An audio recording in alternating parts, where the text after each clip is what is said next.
Eh bien, chers amis, en vous saluant, j'aimerais vous rappeler que ce soir, nous avons l'opportunité d'avoir avec nous le pasteur Pradel, le pasteur Tony Oguma, le docteur euh, Etougué Anani Patrick. Nous avons aussi le docteur Amégan Komlan Semenou.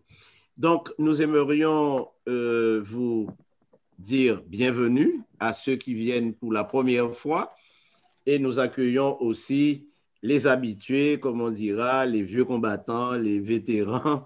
Et merci de revenir parce que nous avons eu une période de latence qui était relativement longue due à des problèmes techniques que j'ai rencontrés en Guadeloupe qui ne me permettaient pas de faire cette diffusion et aussi à cause des circonstances que vous connaissez. Donc, bienvenue et que le Seigneur vous bénisse. Alors, la question que nous allons aborder ce soir est une question importante. Nous l'avions déjà abordée précédemment en une première partie.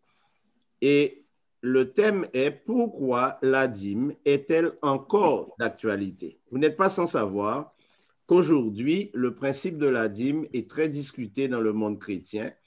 Il y a beaucoup de personnes qui ont du mal avec cette pratique et qui posent régulièrement des questions ou remettent en question cet usage.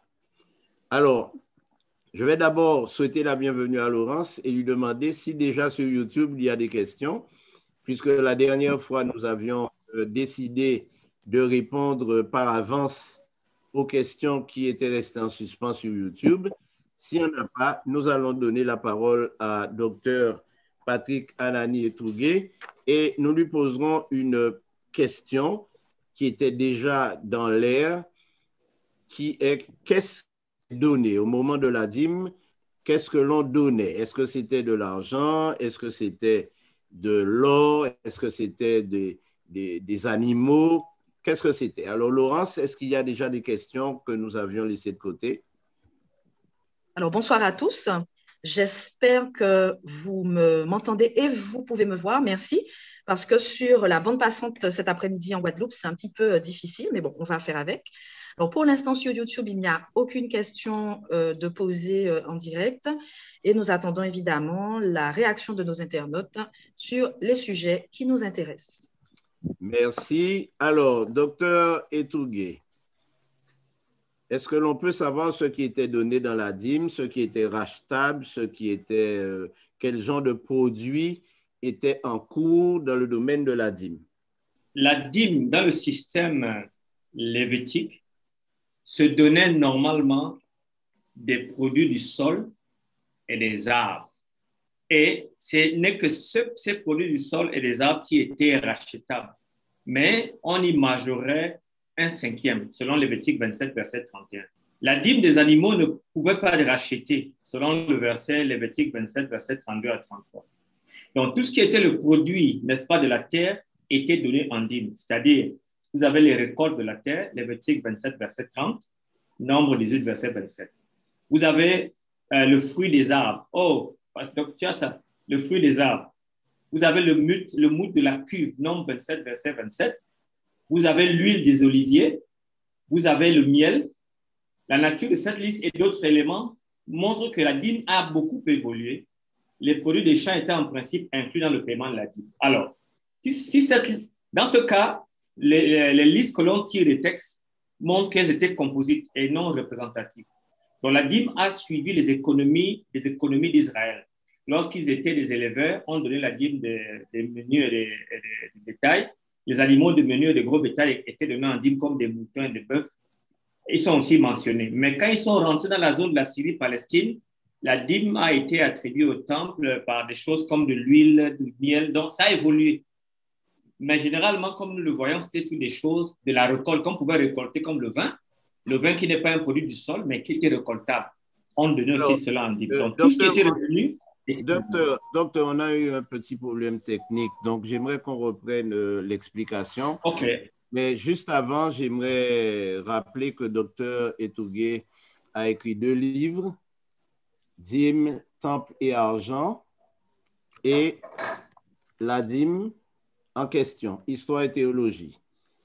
Je rappelle que ces livres sont accessibles par Amazon, c'est ainsi que je les ai obtenus et je suis en mesure de vous les présenter. Alors la question, nous allons la reprendre pour que certains comprennent bien de quoi il s'agit. Qu'est-ce qui était donné comme dîme et qu'est-ce qui est rachetable dans les produits de la dîme? Je disais donc, selon Lévitique 27, à partir du verset 30, la dîme du sol et des arbres était ce que l'on donnait. Et c'était la seule chose que l'on pouvait racheter dans la dîme. Mais en majorant, bien sûr, d'un cinquième lorsqu'on rachète la dîme. La dîme des animaux ne pouvait pas être rachetée, comme je l'ai dit tantôt. C'est ce qui était le produit de la terre qui était rachetable. Alors, en termes de produits, pasteur, nous voyons qu'il y avait le fruit des arbres, Lévitique 27-30, le moût de la cuve, c'est-à-dire le vin qui venait d'être récoltable, Nombre 27, verset 27, Deutéronome 12, 17, et l'huile des oliviers qui était également donnée. Et lorsqu'on voit également que dans Néhémie 15, verset 3, Néhémie 13, verset 5, on voit que le miel était donné également en dîme. 2 Chroniques 31, verset 5, montre que la nature de la dîme était vraiment évolutive, n'est-ce pas? D'autres produits des champs étaient en principe inclus dans le paiement de la dîme et les références spécifiques étaient claires que les animaux du bénin de gros bétail ne pouvaient pas être rachetés. Seuls les produits périssables, je peux dire ainsi, étaient donc ceux que l'on pouvait racheter. Alors, est-ce qu'on peut savoir pourquoi il y a des produits qui étaient rachetables et d'autres qui ne l'étaient pas? Tu sais, parce ça, il y a des questions qui sont souvent très difficiles parce que, vois-tu, ils étaient périssables parce que, rappelle-toi, le contexte dans lequel il apparaît, c'est le voyage qu'on faisait entre le lieu d'habitation pour aller manger au temple ou pour aller se réjouir au temple. Alors, les animaux, les menus, les moutons et les bœufs étaient achetables là-bas au temple, mais les gens devaient amener leurs légumes avec eux pour y aller à la fête. Mais cependant, quand quelqu'un habitait à 400 km, 600 km du lieu centralisé du temple, il fallait donc qu'il échange tout ce qu'il avait de périssable pour aller racheter au niveau du temple. Je pense que c'est peut-être une question pratique. J'avouerai que je n'ai jamais réfléchi vraiment de façon profonde à cette question. Oui, on peut comprendre qu'il n'y avait pas de réfrigérateur, qu'il n'y avait pas de glacière. Et donc, le commerce à ce niveau-là était difficile. Mais il n'empêche que la question d'un cinquième, par exemple, se pose. Pourquoi fallait-il ajouter un cinquième? Le cinquième, c'est juste, c'est-à-dire que c'est la moitié de 10%. Dieu voulait donc que les gens reconnaissent comme ça, n'est-ce pas, sa propriété sur toute chose. Et il aurait voulu que les gens soient fidèles à tout ce qu'ils fassent. Alors, le cinquième, la valeur d'un cinquième signifiait simplement que les anciens ont commencé à utiliser les 10 doigts pour faire des décomptes. Alors, pour acheter sa dîme, il fallait donc ajouter un cinquième. Cela était très important parce que ça voulait dire que ça ne devait pas encourager les gens à avoir cette pratique. C'est-à-dire qu'en fait, quand tu échangeais ta dîme, ça voulait dire que tu perdais un peu plus, tu donnais plus. Les gens étaient toujours forcés de prélever la dîme en argent de façon systématique au lieu d'attendre de pouvoir donner en retard. Quand ils donnaient en retard, donc, il fallait qu'ils payent un cinquième. Ce n'était pas pour encourager le troc facilement avec Dieu. Alors, il semble que notre ami Charles a une question. Est-ce qu'il veut la poser directement ou il aimerait qu'on la lise tout simplement? J'aimerais savoir, est-ce que la notion de dîme n'est pas présente dès le jardin d'Éden, en ce sens que le fruit de l'arbre de la connaissance du bien et du mal n'était-ce pas une dîme? Et le 7e jour, est-il une dîme également? Bonsoir à tous. Bon, on a le principe, comme cela a été dit, le principe est établi dès le départ. Et même, je crois que je l'avais mentionné la première fois, eh bien, Dieu a créé 7 jours, mais il a donné 6 à l'homme pour son utilisation. Et le 7e, donc, il réclame le 7e 24 heures pour un usage sacré, n'est-ce pas? Donc, on peut considérer ça comme je parle plutôt du principe, parce que quand on parle de dîme, on voit 10e partie. Ici, c'est la 7e partie. Et donc, c'est toujours le principe qui est mis en avant ici. Est-ce qu'on ne pourrait pas dire que Dieu retient toujours quelque chose pour lui, pour que l'homme réalise qu'il n'est pas maître de tout et qu'il lui doit la partie qui lui revient? Donc, ce serait un jour sur 7, un arbre sur tous les arbres du jardin, le 10e des revenus qui n'était pas un principe uniquement en Israël, c'est un principe qui existait déjà en Égypte et dans d'autres nations qui ont précédé Israël. Et Dieu n'a pas repris ce principe de ces nations, mais on peut dire que ces nations avaient déjà une relation avec Dieu en termes de spiritualité et mettaient en pratique ces principes-là. Alors, bien sûr, la question a toujours été posée, mais si quelqu'un élevait des porcs, pouvait-il rendre la dîme de son élevage porcin? Oui, il y a d'abord pour le... Est-ce que le principe s'applique à toutes sortes de revenus? Non, tout ce qui était donné à Dieu était des choses saintes, permises, mais saintes. C'est-à-dire que même l'argent de la prostituée, qui était riche, le Seigneur ne voulait pas que son argent puisse être donné comme étant pour des soins religieux. Dieu n'acceptait pas l'argent de la prostituée ou de l'homosexuel. Alors, maintenant, par rapport à la dîme comme le sabbat demeure pour moi deux choses que Dieu s'est réservées. Il s'est réservé dans mes revenus 10% et dans le temps de la semaine, un jour, comme a dit le pasteur Pradel. Maintenant, Dieu est très clair. Hein? Les choses qui doivent être dîmables sont les choses que lui-même il a listées. Produits du sol, produits de l'air, produits ceci. Et en termes d'animaux, il a spécifié quel type d'animaux qui étaient sacrificiels. Parce que, rappelez-vous, la dîme était consommable et souvent, elle venait aussi sous le sacrifice dans le temple. On la présentait dans le temple, on priait dessus. Par conséquent, pasteur Guy Roger, je ne vois pas comment on pourrait amener le porc pour se présenter à Dieu et puis, bon, comment on fait la prière. Donc, c'est toutes ces choses-là que je vois un peu difficile. Oui, alors cela nous pousse à poser une autre question. Pourquoi dans l'Ancien Testament, il n'est pas question de l'or, il n'est pas question de l'argent, alors qu'en réalité, lorsqu'il est question de la dîme d'Abraham à Melchisédek, il est dit qu'il donna la dîme de tous ses biens. Yes, bien sûr. On sait qu'Abraham n'était pas seulement un propriétaire terrien ni un bon éleveur, mais il avait aussi des biens en argent, en or, et il avait aussi des biens en cheptel humain, je dirais ça comme ça, c'est-à-dire en personnel.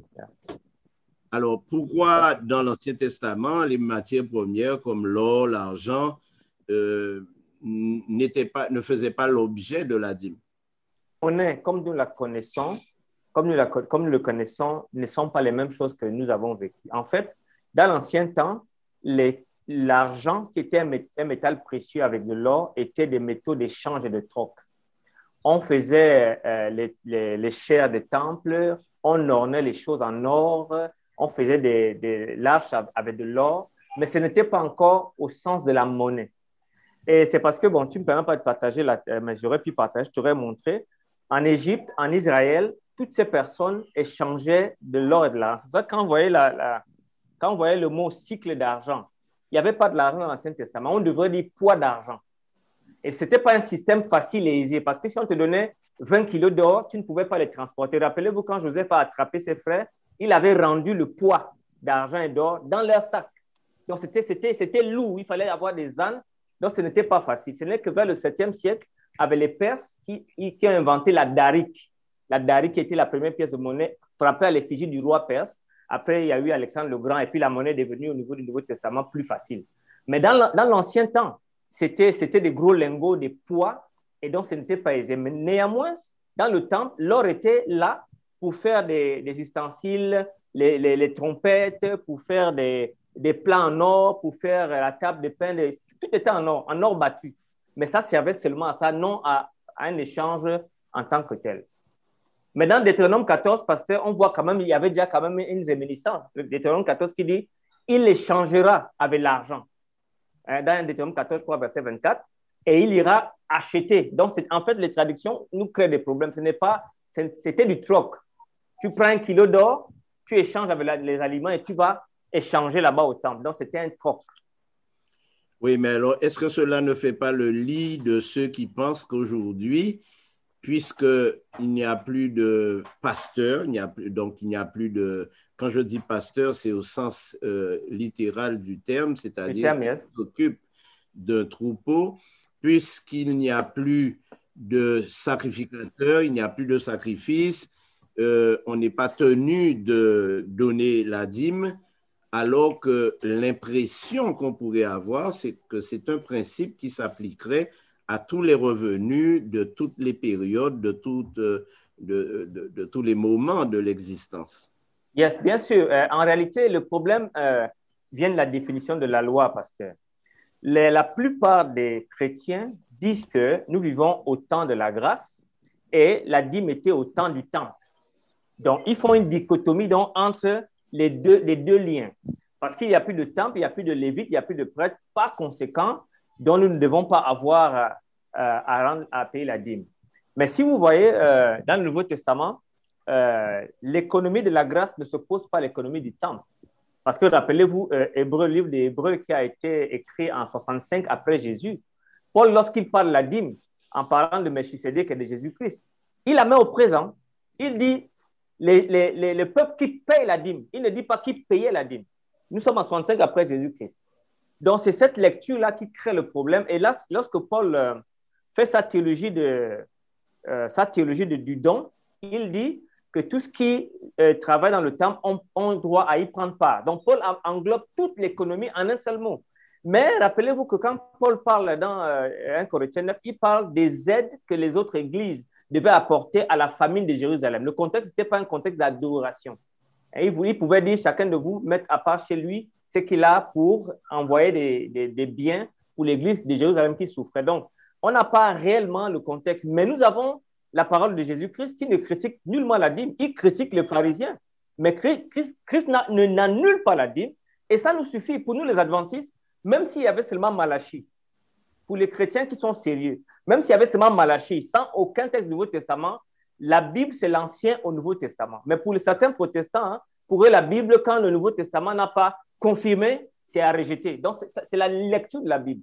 Oui, alors cette lecture est un peu bizarre parce qu'en réalité, on sait très bien qu'il n'y a pas d'Ancien et Nouveau Testament. Voilà. Il y a une continuité dans la parole de Dieu et le Nouveau Testament serait plutôt, se référerait plutôt à la pratique de l'Ancien. L'Ancien Testament. Mais je n'aime pas trop non plus cette dénomination d'Ancien et de Nouveau Testament, parce que dans la réalité, on se rend bien compte que Jésus, lui, il a passé tout son temps à rappeler ce qui était annoncé dans l'Ancien, que nous appelons Ancien, et il a précisé qu'il n'était pas venu pour abolir cela, mais plutôt pour l'accomplir et permettre de le réaliser. Donc aujourd'hui, ceux qui essaient d'opposer l'Ancien au Nouveau Testament commettent une erreur, et malheureusement, c'est une erreur fatale puisqu'il y a des millions et des millions de chrétiens qui suivent ce courant de pensée qui voudrait opposer l'Ancien au Nouveau. Et le Nouveau Testament. Pour rester dans le cadre de notre réflexion, il est important que nous puissions faire une différence entre la dîme et les prémices. Okay. On trouve ces expressions quelquefois côte à côte et quelquefois séparément. Mais alors, quelle serait la différence entre les prémices et la dîme? Je rappelle que Dr Etourguet est l'auteur de ces 2 livres que je viens de présenter. Il a écrit sur le sujet.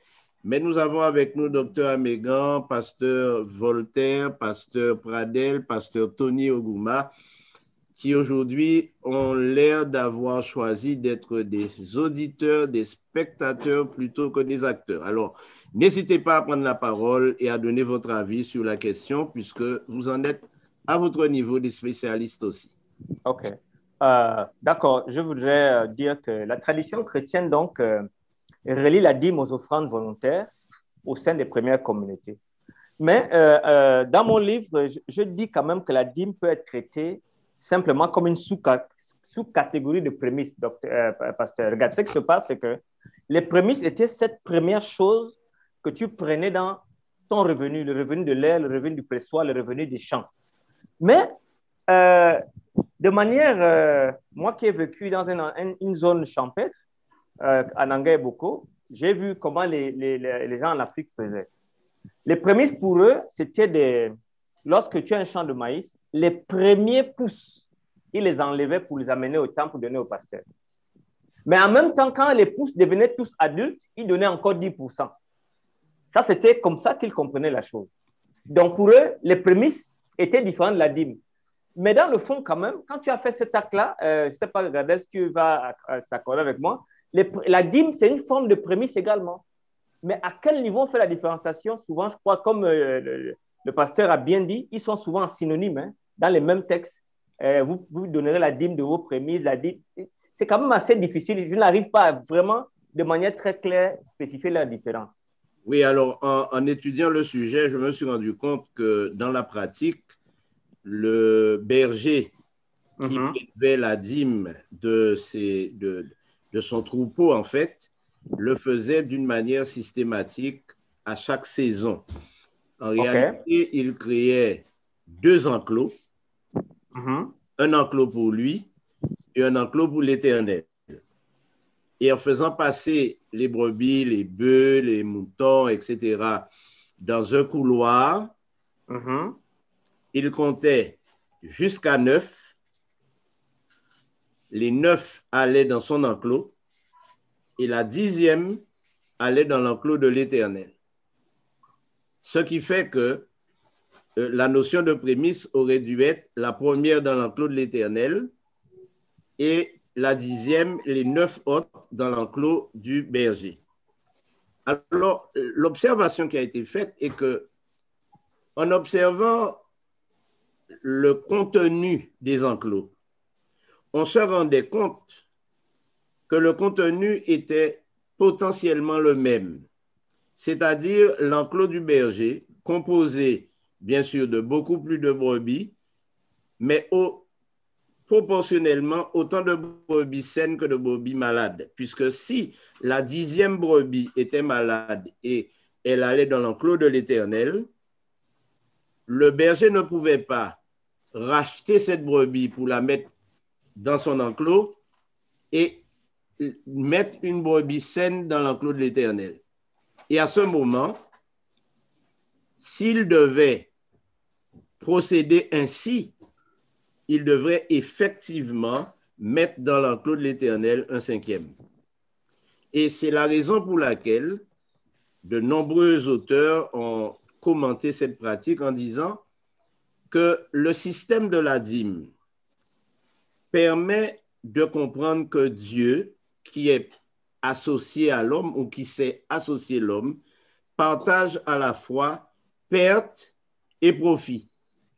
Il ne veut pas, dans le système de la dîme, il ne veut pas que des brebis saines et laisser toutes les brebis malades au berger. Alors, ça me fait rire parce que je connais des gens qui disent dans ma dîme, il faut qu'elle soit payée un billet neuf et tous les billets abîmés, etc. Mais la notion de la dîme, autant que je l'ai étudiée, c'est que Dieu nous dit que dans le monde dans lequel nous vivons, il partage perte et profit. Et c'est pourquoi dans son enclos, il y avait des brebis malades et il y avait aussi des brebis saines. Par contre, lorsqu'il est question d'une offrande, qui est l'expression de sa joie, de sa reconnaissance, Dieu dit, je ne veux pas de bêtes blessées, ni infirmes, ni dans aucune autre situation que des brebis totalement saines. Voilà l'explication que j'ai trouvée, un, pour le 5e dans l'échange, et une deuxième concernant le fait que Dieu soit un associé qui partage perte et profit. Oui, Pasteur Roger, je voulais juste lire un des textes qui mentionne effectivement ces faits. Docteur Etougué a juste mentionné la référence, mais je voulais quand même lire Deutéronome 12, verset 6. Il dit, c'est là que vous présenterez vos holocaustes vos sacrifices, vos dîmes, vos prémices, vos offrandes en accomplissement d'un vœu, vos offrandes volontaires et les premiers-nés de votre gros et de votre menu bétail. Donc, il y a plusieurs éléments qui sont mentionnés, effectivement, qui rendent un petit peu compliqué la compréhension et l'explication en fait à donner à cela. Alors, n'oubliez pas que Pasteur Roger, pourquoi la dîme est-elle encore d'actualité? Pasteur Voltaire. alors je donne un élément de réponse dans un instant à ta question, mais je voudrais simplement revenir sur la réflexion que tu viens de produire il y a un instant entre la différence entre la dîme et les offrandes. On remarque que Dieu accepte la dîme telle qu'elle est, c'est-à-dire que l'animal, dans le cas des animaux, que l'animal soit en pleine forme ou que l'animal ait une demi-patte ou une patte en moins, Dieu accepte cette dîme. Mais remarquons que la notion d'offrande qui va évoluer par la suite était, selon que nous l'avions déjà cité la fois dernière, était associée à la troisième dîme, c'est-à-dire ce qui était donc prélevé, retenu et affecté aux soins des pauvres, aux orphelins, aux veuves, etc. Donc, remarquons que le bien-être du prochain était un souci premier pour Dieu. Et donc, par le principe de cette dîme ou encore plus tard de cette offrande qui devait être sans tache, pure, etc., il s'assurait que le prochain soit aussi bien servi, soit aussi bien nourri et qu'il ait les moyens d'assurer sa vie, sa subsistance dans les meilleures conditions qui soient. D'accord? Alors, maintenant, pour revenir à ta question, la dîme est-elle d'actualité? Je voudrais rappeler une chose. Je voudrais rappeler que, alors, d'une part, que ceux qui évoquent cette question positionnent la dîme dans le cadre des règles cérémonielles qui régissaient, si l'on peut dire ainsi les choses, la vie du sanctuaire à l'époque de Moïse. Mais on rappelle que dans Genèse 14, la notion de dîme apparaît déjà avec Abraham, qui vit bien avant cette période. Elle est évoquée aussi dans l'expérience que Jacob fera avec Dieu. Et puis, les Lévites qui viennent plus tard vont la percevoir, vont la recevoir.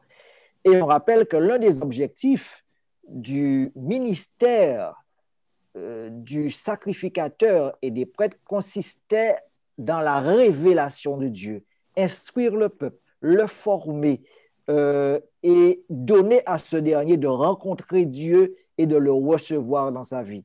Si aujourd'hui, nous estimons que ce ministère n'a plus sa raison d'être, c'est-à-dire que la révélation de Dieu, elle est suffisante, elle est entière, elle est totale et qu'il n'y a plus à présenter Dieu aux êtres humains, nous pourrions donc conclure que la dîme n'a plus sa raison d'être. Or, nous savons que le péché existant encore crée une séparation entre Dieu et l'homme et par conséquent, ce dernier a besoin d'être au contact de Dieu. Et le moyen que Dieu s'est trouvé afin de présenter son amour, sa parole et sa fidélité aux êtres humains, c'est l'Église. Par conséquent, ceux qui sont aujourd'hui les vies modernes, c'est-à-dire ceux qui sont attachés à la prédication de l'Évangile, à l'enseignement de la parole, comme l'a dit d'ailleurs Paul, devraient aussi vivre de l'Évangile. Donc, par conséquent, la dîme, le principe de la dîme demeure. Oui, alors nous allons nous tourner vers nos internautes à travers Laurence. Est-ce qu'elle pourrait déjà nous communiquer les questions sur YouTube et éventuellement sur le chat? Alors, pour l'instant, aucune question sur le chat YouTube. Par contre, nous avons une question sur le chat Zoom parmi nos internautes. Il y a une question, donc je n'ai pas le nom de cette personne puisqu'elle n'a pas souhaité mettre son identité. Cependant, nous la remercions déjà par avance pour la question.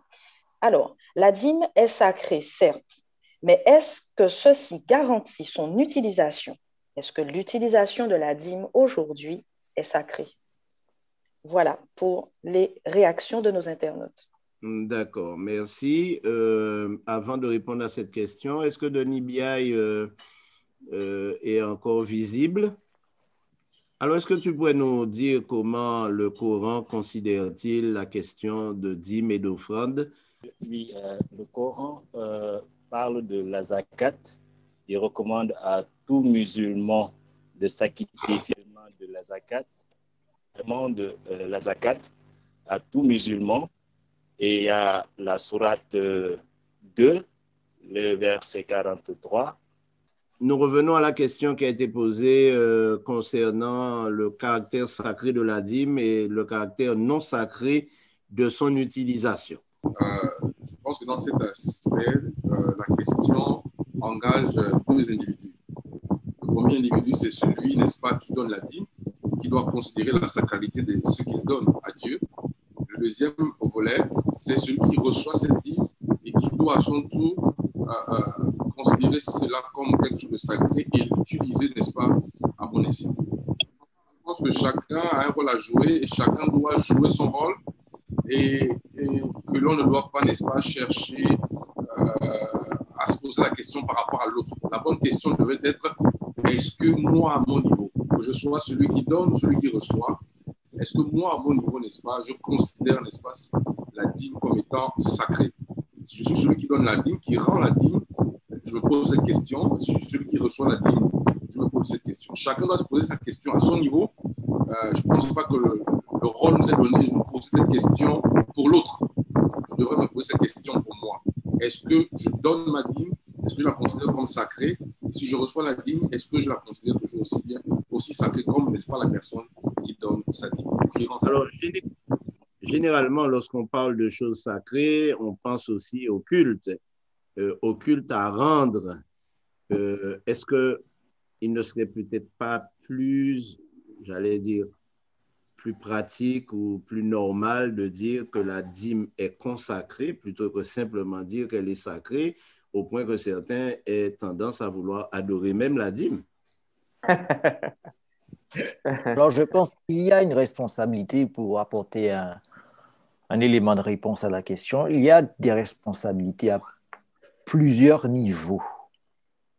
Alors, le pasteur Ogouma l'a rappelé, j'ai des responsabilités vis-à-vis de Dieu qui me rappellent de lui retourner 1/10 de ce que je reçois de lui, le reconnaissant du coup comme le propriétaire des biens dont j'ai la gestion. La personne qui reçoit, le pasteur, l'officier d'église qui reçoit la dîme a aussi la responsabilité d'en faire un usage qui soit conforme à la parole de Dieu. Mais celui qui reçoit aussi la dîme, et pour ce qui nous concerne, les ministres du culte ont aussi la responsabilité d'enseigner le peuple concernant la dîme et de faire remarquer à ce dernier le caractère particulier de ce bien qu'il a à sa disposition, ne lui appartenant pas.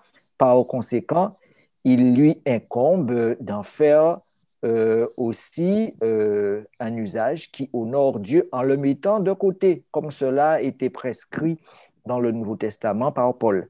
Mais celui aussi qui donne la dîme doit aussi rappeler à celui qui la reçoit qu'il est aussi de sa responsabilité d'en faire un usage qui honore Dieu. Donc, il y a des responsabilités à plusieurs niveaux, il y a des comptes à rendre à plusieurs niveaux. Pasteur Guy Roger, avec la législation de la dîme dans Lévitique 27, On dit, selon la Bible française courant, que la dîme était marquée pour être consacrée au Seigneur. Mais la dîme n'était pas une chose très sainte qui appartenait à Dieu. C'est deux choses différentes. Ce n'était pas une chose très sainte, mais elle était, comme vous dites, liée pour l'entretien du temple et des gens qui s'occupaient du temple. Dans ce sens, elle était consacrée au Seigneur. Mais elle n'était pas listée dans la liste des choses qui étaient très saintes, comme la prière, comme le sacrifice.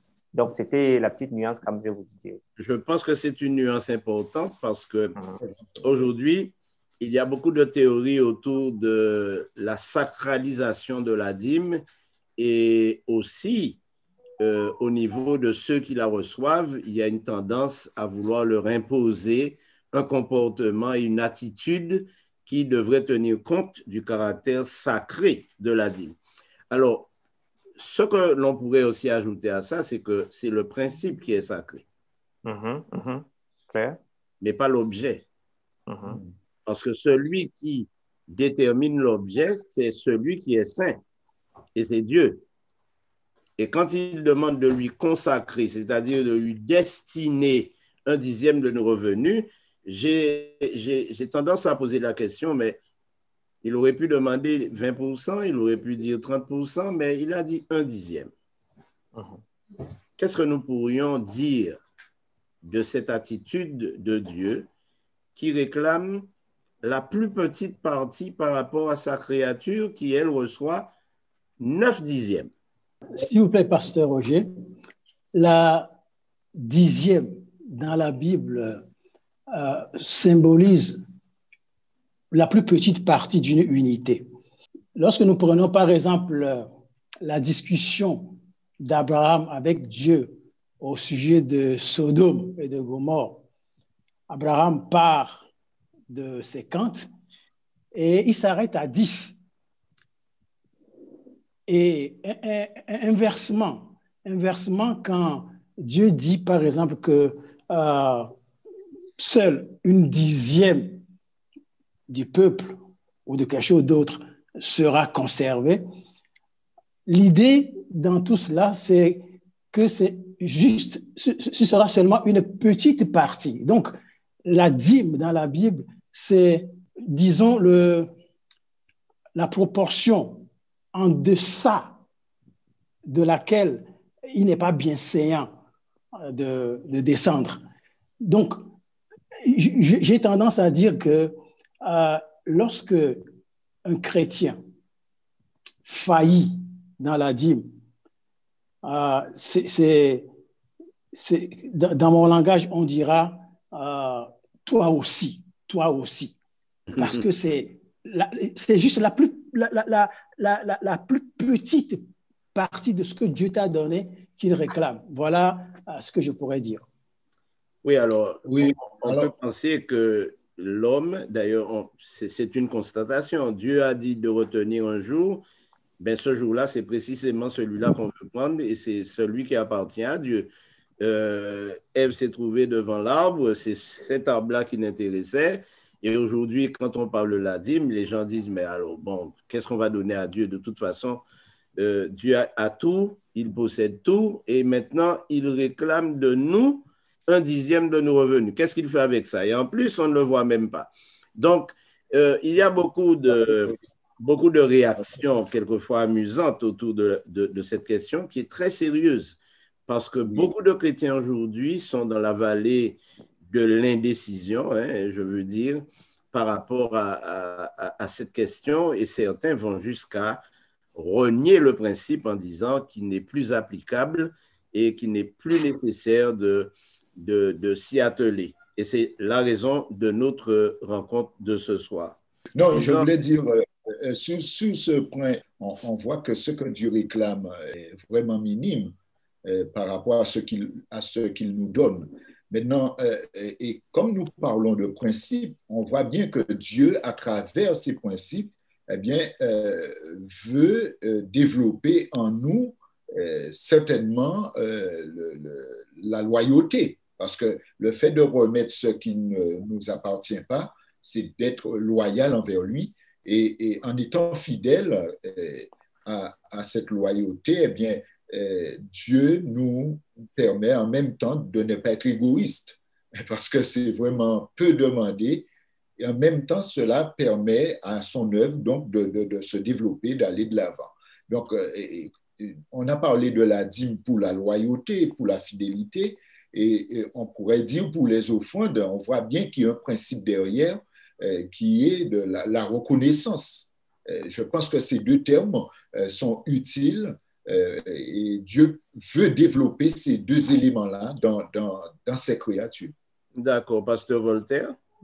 Oui, alors pour faire suite un peu à l'élément que tu as évoqué tout à l'heure, Dieu qui ne garde qu'une infime partie de ce qu'il nous donne, alors que ce soit dans la sphère matérielle ou que ce soit dans la sphère du temps, en retenant le sabbat, un septième du temps, je voudrais rappeler en réalité que la démarche ne prend pas sa source à ce moment-là dans le cadre du retour que l'homme fait à Dieu, mais que la démarche prend sa source dans le don total de l'être à Dieu.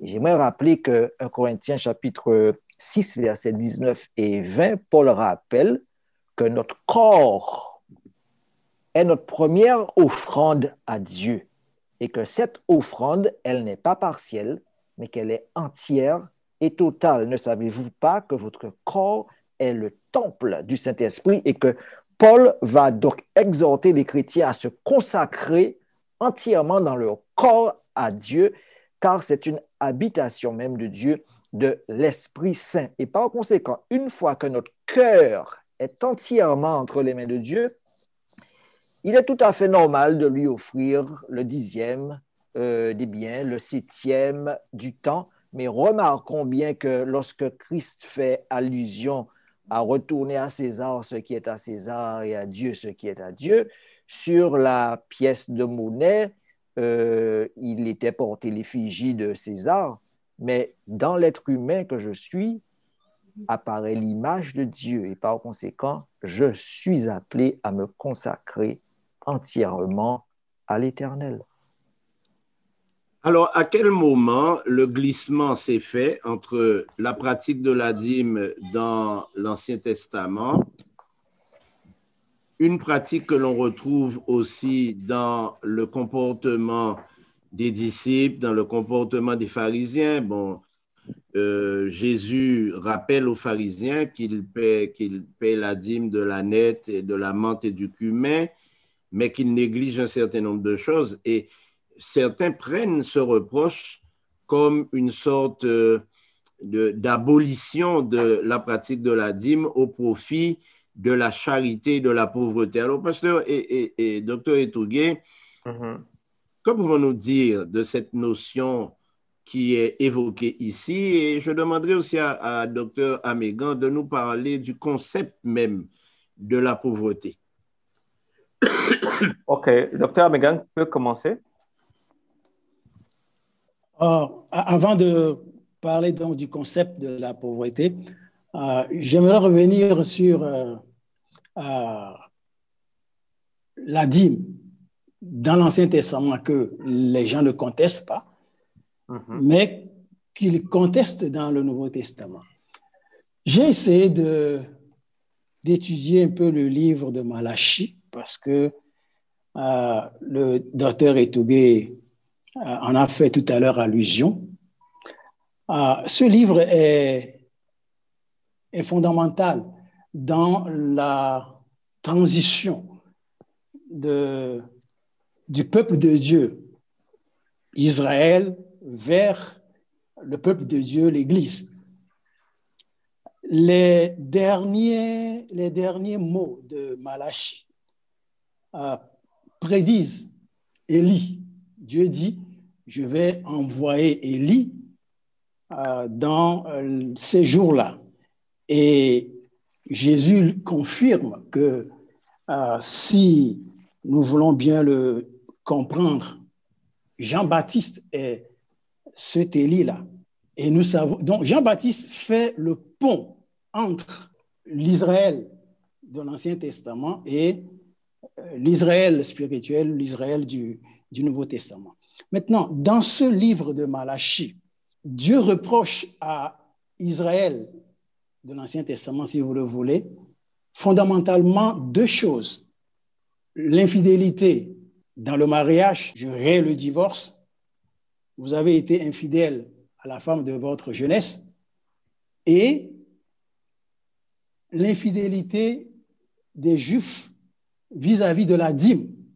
En réalité, il semble, et le docteur Etougué va dire exactement ce qu'il en est, mais quand je lis le texte, moi je le lis en français ou en anglais, je ne le lis pas en hébreu, mais Dieu dit apporter à la maison du trésor toutes les dîmes.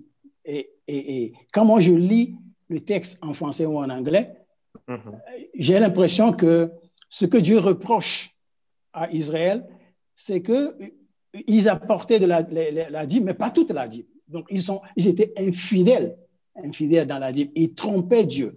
Donc, ils donnaient une partie de ce qui constituait la dîme, mais pas toute la dîme. Donc, la dîme était aussi présente dans ce livre de Malachie qui, à mon avis, fait la transition entre l'Ancien Testament et le Nouveau Testament. Et quand le texte que le pasteur Roger citait tout à l'heure, Jésus n'a jamais condamné la dîme. Mais ce que Jésus condamne, c'est chez les Juifs de son temps, c'est cette pensée qu'on peut acheter Dieu avec la dîme. On peut acheter la grâce avec la dîme. C'est ce que Jésus condamnait chez les Juifs de son temps. Bien sûr, je voudrais ajouter, c'est vraiment une approche très intéressante. On va ajouter quelque chose deux remarques sur Malachie. Dans le verset 6, Dieu dit « Je suis l'Éternel, je ne change pas ». Ça, c'est le contexte. Dieu ne change pas.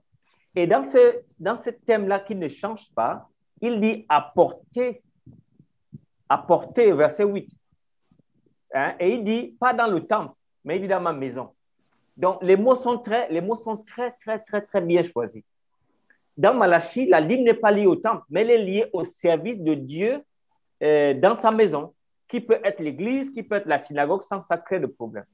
Maintenant, si vous revenez dans le texte de Matthieu 23, 23, où Jésus parle que c'est ça qu'il fallait faire sans négliger le reste.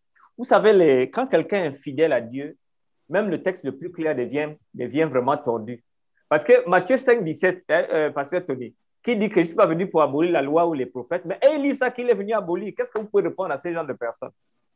Dedans, là, dans le texte de Matthieu 23, 23, c'est clair que le Christ est en accord avec la dîme, mais il préfère qu'on le fasse dans un esprit de miséricorde. C'est ça qu'il dit.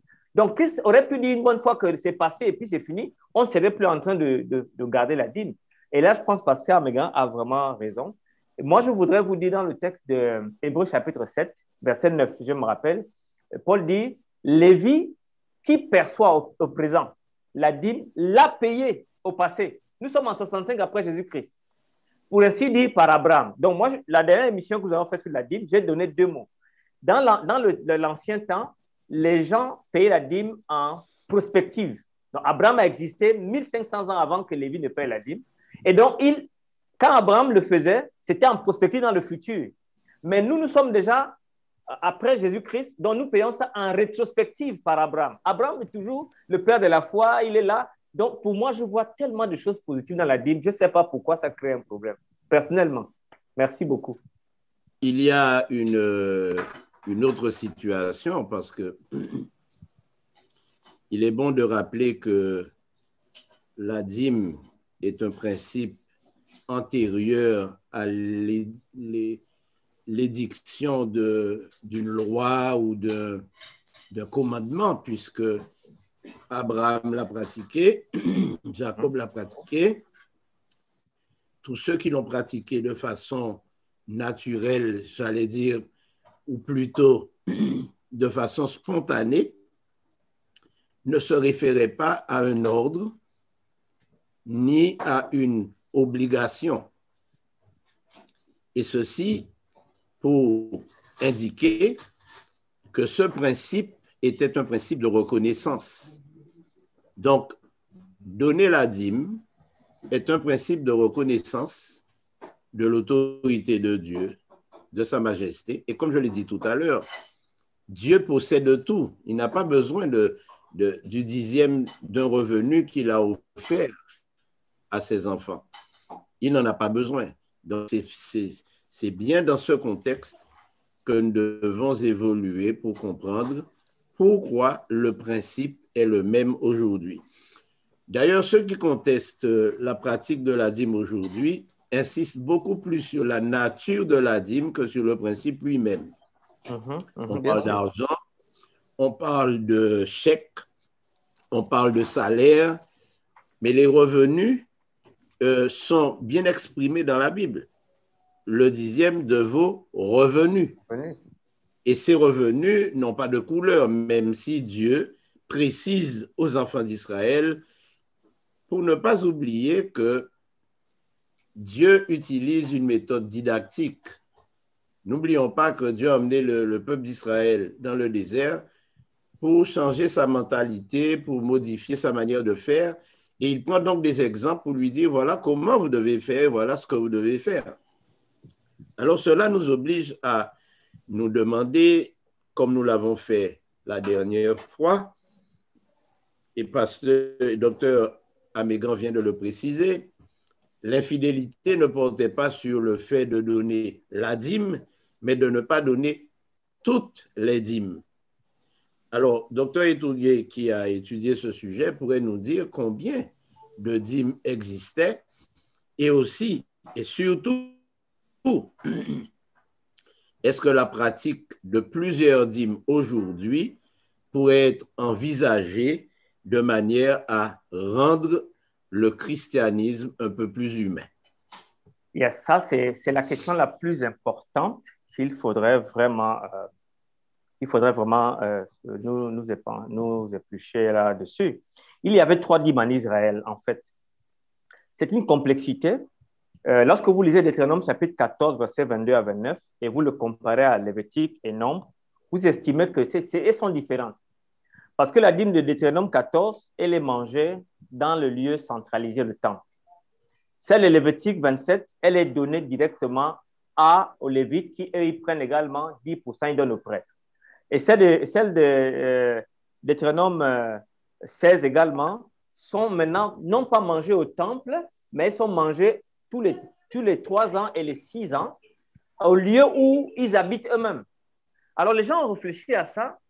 Il y a 2 parties, d'autres qui disent que non, il n'y a que 2 dîmes, mais une dîme qu'on transforme à la 3e, à la 6e année en une dîme spéciale. Moi, je vois et je pense que l'auteur, Madame White, aussi est d'accord avec ce principe. Elle pense qu'il y a la dîme, 3 dîmes. Alors, il semblerait que la 3e année, il fallait payer 3 dîmes, celle des Lévites, celle des festins et celle des pauvres. Maintenant, celle des pauvres, elle était au contrôle de la personne qui donne la dîme. Elle n'était pas au contrôle du temple parce qu'on ne l'amenait pas au temple. Je la gardais chez moi, je la magasinais. À une période donnée, maintenant, j'ai invité les pauvres, les couches défavorisées, les veuves, les orphelins et les Lévites qui étaient toujours considérés comme des gens qui n'avaient pas de terre ni d'héritage. Donc, la question que tu poses, pasteur, l'Église, sur le plan théologique, je pense qu'elle doit avancer dans cette phase. Elle doit laisser une certaine autonomie, comme les dons d'assemblée, par exemple. Par exemple, moi, je proposerais qu'on fasse des dons d'assemblée et dans ces dons d'assemblée, on peut dire, on peut créer des orphelinats, on peut nourrir les pauvres. Et je pense qu'il faudrait qu'on réfléchisse ensemble. Je n'ai pas de solution adaptée, mais il y a une dîme qui était vraiment aux soins des pauvres. Et nous devons vraiment essayer d'avancer dans ça. Alors, si je comprends bien, il faudrait que les pauvres attendent 3 ans pour avoir une aide particulière, et alors que les Lévites... Alors, c'est un peu ce qu'on entend. Le pasteur, il mange tous les jours, il reçoit son salaire à la fin du mois, alors que nous, les pauvres, on devrait attendre. Alors, docteur Amégan, j'aimerais bien que docteur Amégan nous précise la notion de pauvre. Qui est pauvre réellement, docteur Amégan?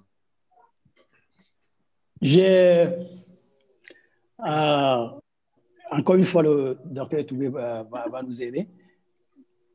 Quand j'ai essayé de comprendre le pauvres dans l'Ancien Testament. Je crois qu'il n'y a pas un seul mot pour traduire, ce statut-là. D'ailleurs, il y a des textes dans la Bible qui parlent de pauvres et d'indigents. Et donc, je crois qu'il y a au moins 2 mots qui sont traduits dans nos Bibles par pauvre ou indigent. Mais il y a une définition qui a retenu mon attention. Ce sont des gens qui sont sans défense. Des gens qui sont sans défense. C'est un peu des gens qui sont sans voix, Donc, Dieu devient la voix de ces personnes qui sont sans voix. Et j'aimerais, par rapport à Israël et les pauvres, j'aimerais, si vous le permettez, lire une citation ici que j'ai trouvée très intéressante et, à mon avis, qui résume aussi toutes les lois que Dieu a données dans l'Ancien Testament pour protéger le pauvre. Dans un livre, vous pouvez, pour ceux qui veulent lire pour eux-mêmes la citation, c'est dans le livre s'appelle « La vie de Jésus-Christ » à la page 22. L'auteur dit ceci: « Dans les lois données aux Hébreux, Dieu avait gardé avec un soin spécial les intérêts de l'étranger, du pauvre et de la veuve. Le produit du pays laissé sans culture tous les 7 ans leur appartenait. En outre, tous les ans, la nation entière devait donner la dîme de tout son revenu pour des œuvres de bienfaisance. Dîme tout à fait distincte de celle qui était donnée pour le service du sanctuaire. On devait entretenir un fonds perpétuel pour le bien des pauvres. Dieu voulait employer ces moyens pour empêcher son peuple de se livrer à l'égoïsme et à l'avarice. La libéralité était recommandée comme une obligation religieuse. J'ai trouvé que ces mots résument assez magnifiquement toutes ces lois que nous trouvons, que ce soit dans le livre d'Exode ou dans le livre de Deutéronome ou dans le livre de Lévitique. Pasteur. Si je comprends bien, on devrait donner une dîme pour le service du temple, une deuxième dîme pour les pauvres, utilisée uniquement pour le bien-être de ceux qui nous entourent. Tous les 3 ans ou tous les 7 ans, réserver encore une partie des revenus pour ceux qui sont nécessiteux et parallèlement à cela, faire des offrandes volontaires. Or, je me rends compte que lorsqu'on se réfère à certaines déclarations que nous trouvons dans beaucoup d'ouvrages autour de la pratique, il est plutôt dit que dans le Nouveau Testament, il n'est fait mention de dîme que lorsque Jésus en a parlé, mais que d'une manière générale, Paul, qui est le héros du Nouveau Testament pour beaucoup de chrétiens, lui, il ne parle que de mettre à part des offrandes que l'on va faire, que l'on va donner, ce qui signifie que les offrandes devraient remplacer la dîme. Qu'en pensez-vous? Pasteur, je crois que dans notre première émission sur ce sujet, émission largement animée par Dr. Etougué, nous avons assez parlé de la dîme et dans l'émission présente, nous en avons aussi assez parlé. Dr. Etougué nous avait conduit dans la notion de la dîme à travers le temps et l'histoire. Et une des choses que j'ai retenues quand j'ai fait mes recherches personnelles aussi, c'est que dans tous les peuples, dans tous les peuples, au sein de tous les peuples, il y a une constante, c'est que ces peuples qui sont différents du peuple juif donnaient eux aussi la dîme à leur Dieu, et la signification de cette pratique était et peut-être est que à travers la dîme qu'ils donnent à leur Dieu dans le temple de leur Dieu, ces peuples reconnaissaient et confessaient que Dieu est le propriétaire de la terre. C'est constant dans les peuples anciens. Donc, confondre la dîme à l'offrande, je pense qu'il y a un problème, parce que l'offrande, le sens de l'offrande, c'est une action de gratitude envers Dieu pour ce que Dieu a fait pour nous. Et par rapport à l'offrande, Dieu donne ce principe: vous donnerez selon la bénédiction que vous avez reçue. Mais c'est très important de ne pas oublier le sens de la dîme, que ce soit dans la Bible ou que ce soit dans l'histoire des peuples qui sont différents du peuple juif. C'est une confession et une reconnaissance vis-à-vis de Dieu que la terre qui nous nourrit appartient à Dieu.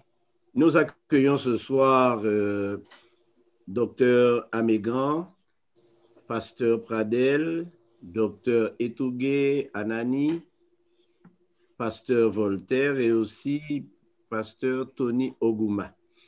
Nous sommes très heureux de pouvoir discuter de ce sujet ce soir et de pouvoir dire à nos internautes et à tous ceux qui nous suivent que le thème est toujours « Pourquoi la dîme est-elle encore d'actualité ?»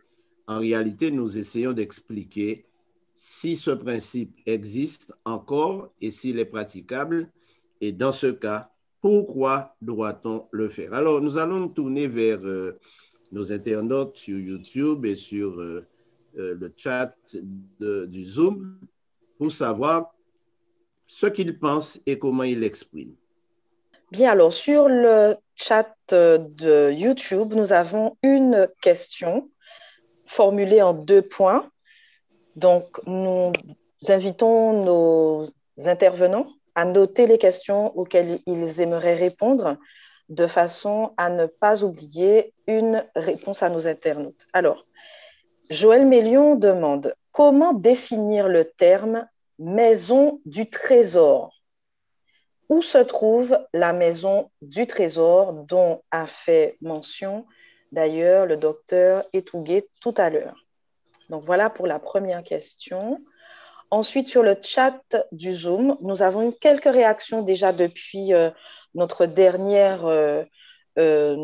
question. Donc, la dernière question qui avait été posée sur le chat de Zoom était: est-ce que la dîme est sacrée et est-ce qu'elle est son utilisation toujours sacrée de nos jours?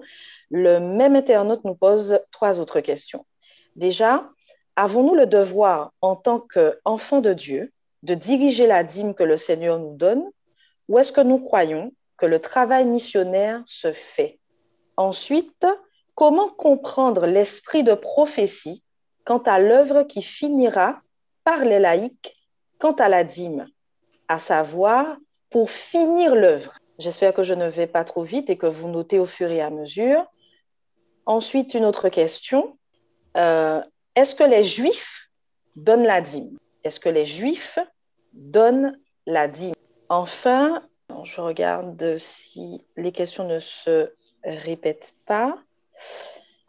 Alors, nous avons une question de Charles Sénatus. Peut-être va-t-il attendre que je la pose.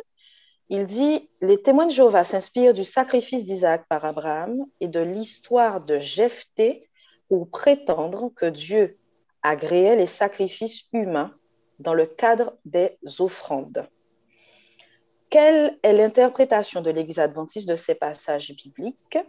Peut-on éventuellement connaître l'interprétation de l'islam de ces 2 histoires? Je reprends. Témoins de Jéhovah s'inspirent du sacrifice d'Isaac par Abraham et l'histoire de Jephthé pour prétendre que Dieu agréait les sacrifices humains dans le cadre des offrandes. Donc, quelle est l'interprétation de l'Église adventiste de ces passages bibliques? Et peut-on éventuellement connaître l'interprétation de l'islam de ces deux histoires? Donc, nous avons effectivement plusieurs questions. J'espère qu'elles ont été notées et peut-être pourrons-nous avoir la réponse de nos invités. Voilà. Pour aller à la dernière question qui est un petit peu à côté de notre sujet, nous devons dire que nous n'avons aucun texte de référence à part le sacrifice, la demande du sacrifice d'Isaac, où Dieu aurait demandé de sacrifier un humain pour lui faire plaisir, alors qu'il est celui qui a dit « tu ne tueras point ». Maintenant, on réalise aussi qu'il n'a pas permis qu'Abraham assassine son fils sous prétexte de lui être agréable et de lui donner un signe d'obéissance en allant jusqu'au bout. Dieu a arrêté cette action et n'a pas permis que aujourd'hui, à la liste des défauts qu'on veut donner à Dieu, qu'on ajoute sadique. Donc, il faut qu'on soit très clair là-dessus. Maintenant, l'expérience de Jephthé est une expérience qu'il faut lire avec beaucoup de recul, mais nous n'allons pas utiliser cette expérience ce soir dans la démonstration qui est faite de la nécessité de retourner une dîme par reconnaissance à Dieu et d'une offrande qui serait le symbole même de cette reconnaissance. Alors, je vous laisse répondre aux autres questions. Quelle est donc la maison du trésor? Est-ce que c'est le trésor public? Est-ce que c'est le ministère des Finances? Ou est-ce que l'Église ou les églises auraient une caisse noire qu'on appelle la maison du trésor? Comment répondons-nous à cette question? OK. Ici, c'est un terme. C'est un terme qu'on appelle, c'est un magasin. Dans Néhémie, chapitre 13, verset 12, vous allez lire, alors Judas apporta dans les magasins la dîme de blé, de mouton et de l'huile. Dans les magasins, la hasorot, les magasins. Maintenant, Malachi a transformé cette expression en disant Beit Ahazor, la maison du trésor. Donc, c'est-à-dire que tout temple en Israël, que ce soit le temple du roi, que ce soit le temple d'adoration, avait une pièce où on stockait des aliments qui étaient issus de l'impôt. Alors, mais dans le texte de Malachi 3.10, l'expression maison du trésor est utilisée comme métonymie où la maison du trésor est mise pour les provisions qu'on amène à l'Éternel. Dans ce sens, donc, elles servent, ce qui, rappelez-vous, ils étaient 38 000 officiers dans le temple. Ils étaient tellement nombreux et ils faisaient tous les 4 000 portiers, 4 000 choristes. Quand ils venaient là, ils passaient une semaine. Il fallait qu'ils mangent. Donc, cette maison-là devenait un trésor parce que c'est de là où on prenait du plantain, pour nourrir les officiers du temple. C'était donc un endroit vraiment qui avait le sens de maison du trésor. Voilà donc ce que je peux dire ici. Dans le Nouveau Testament, on peut dire que la maison du trésor maintenant devient l'Église en tant que telle, puisque les gens le servent partout. Et dans ce sens, je vois une continuité quand même. Je vois une continuité où les trésors sont là pour donner à ceux qui servent le Seigneur de quoi subvenir à leurs besoins. Donc voilà comment j'interprète ça dans mon livre. Mais alors, je pourrais d'ailleurs donner une illustration. En 2004, je me suis retrouvé en Thaïlande et vous savez que la Thaïlande, c'est vraiment une capitale du bouddhisme et je me réveillais à 4 heures du matin pour voir comment cela fonctionnait avec les moines. Okay. Et j'ai eu l'occasion de suivre un groupe de moines qui recueillaient des offrandes, les passants, les voitures s'arrêtant, leur offrant du riz et toutes sortes de choses. Et on trouve les offrandes aussi dans les supermarchés. Et j'ai donc suivi les moines pour savoir ce qu'ils en faisaient. Et arrivé au temple, je me suis rendu compte qu'ils ont plusieurs grands magasins où ces offrandes sont stockées et ensuite redistribuées pour que les moines mangent. Et j'ai compris le système de la maison du trésor lorsque j'ai vu aussi arriver des camions et même des conteneurs de denrées envoyés par les grands magasins qui donnaient aussi leur offrande. Et j'ai imaginé ce que cela devrait être du temps d'Israël quand le peuple apportait ses dîmes en nature quelquefois même en espèces, pour qu'il y ait de la nourriture dans sa maison. De grands magasins de plus de 700 mètres carrés étaient stockés là dans le temple, dans un temple, mais dans tous les temples, c'est ainsi que ça se passe. Et j'ai aussi découvert en Thaïlande que les moines étaient nourris par la population. Donc, on comprend très bien que cette pratique en Israël était une pratique réellement divine. Alors, il y a une autre question. Avons-nous, je l'ai noté, avons-nous le devoir de retourner la dîme? Ok, je voulais rapidement répondre à ça. Vous voyez, quand Jacob, dans Genèse chapitre 28, parlant de la dîme, il dit clairement, je te donnerai la dîme de tout ce que tu me donneras. Donc, Jacob ici se rend compte que pour d'abord faire le chemin, là où il était en train de voyager, de la fuite de son frère et tout ça, donc il avait besoin de la présence de Dieu. Et lorsqu'il a compris qu'il était dans la présence de Dieu, ce qui symbolisait le temple avant la présence de Dieu, Jacob, dans Genèse 28, verset 22, il dit, je te donnerai la dîme de tout ce que tu me donneras. Et en hébreu, c'est tout, c'est tout. Tout ce qu'il avait comme acquisition, soit des bœufs, soit des hommes, soit des esclaves, soit des richesses, il donnait 10%. Et donc, c'était comme ça qu'il a fait son petit monde. Donc, la dîme de Jacob reconnaissait donc que la propriété de Dieu pour avoir les biens, la santé pour avoir des biens, la force pour acquérir des biens et aussi la richesse venait de Dieu. Donc, je crois que c'est ça l'idée de la dîme qu'on a essayé de développer ici. La dîme est cette relation où on reconnaît la dépendance de produire de la richesse. Voilà. Pasteur Voltaire. Oui, alors je ne sais pas si je suis entendu parce que mon réseau fluctue énormément à mon niveau. Mais je voulais revenir sur la question posée par Charles Senatus et qui, à mon sens, est bien au centre de la thématique que nous évoquons depuis un moment. C'est celle du sacrifice humain. Et cela me permet de dire que Dieu n'a jamais demandé aux humains d'offrir leurs fils, leurs enfants, leurs filles, jamais. C'est lui qui se sacrifie. Dans le christianisme, c'est la divinité qui se sacrifie et qui se met au service de sa création. Maintenant, lorsque Dieu nous demande de retourner des offrandes dans les dîmes et les offrandes dans la maison du trésor, un objectif particulier de Dieu, c'est de nous faire comprendre ce qu'est son amour pour nous et en quoi son sacrifice envers chacun de nous est d'une énormité, est d'une mansuétude extraordinaire. Donc, lorsque nous nous livrons à cet acte de retourner dîmes et offrandes régulièrement, nous prenons de plus en plus la mesure de ce que cela a coûté à Dieu de mettre en place le plan du salut afin que nous soyons totalement affranchis du péché. Donc, il est dans l'avantage de l'être humain de se livrer à cet exercice pour qu'il appréhende dans une certaine mesure l'immensité du sacrifice, l'offrande incalculable et incroyable que Dieu donc a consenti pour lui. L'esprit de prophétie dirait que l'œuvre serait terminée par les laïcs.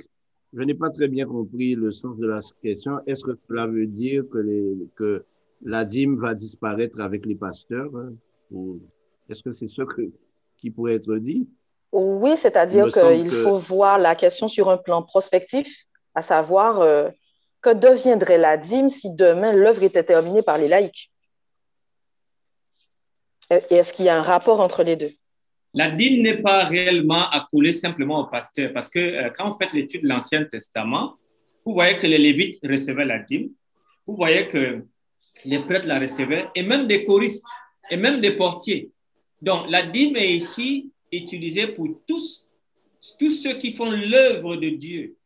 Si d'une manière ou d'une autre, on se rend compte qu'on a besoin d'une force laïque, peut-être, cette force laïque travaillant à plein temps, parce que rappelez-vous, c'était travail à plein temps, ils n'avaient pas d'héritage.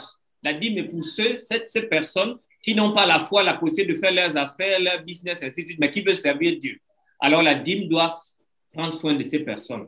Maintenant, si quelqu'un a un homme d'affaires, il est capitaine, il est maire et il veut servir, là, je pense, pour ma part, je pense que ce ne serait pas idéal. Parce que sinon, ils vont regarder dans les deux sens. La dîme est donc là pour toutes les personnes. Maintenant, la vision de l'esprit prophétique qui dit que l'œuvre terminera par des laïcs, ici, c'est un peu différent parce qu'en réalité, il semble que le système ecclésial va connaître un manque de fidélité vers la fin des temps. Et dans ce sens, comme Dieu l'a fait avec Israël, Dieu va s'appeler un nouveau type de personne qui va utiliser pour la fin des temps. C'est juste il y a les derniers temps de l'histoire humaine, Dieu va le faire. Donc, je pense qu'il n'aura même pas besoin de dire à ce moment donné parce qu'on n'aura même plus le temps de manger. Il y aura seulement le temps de presser le retour de Jésus. Voilà un peu ma pensée. Alors d'un mot, est-ce que les Juifs donnent la dîme? Well, les Juifs sont un peuple fidèle sur la loi de la Mishnah.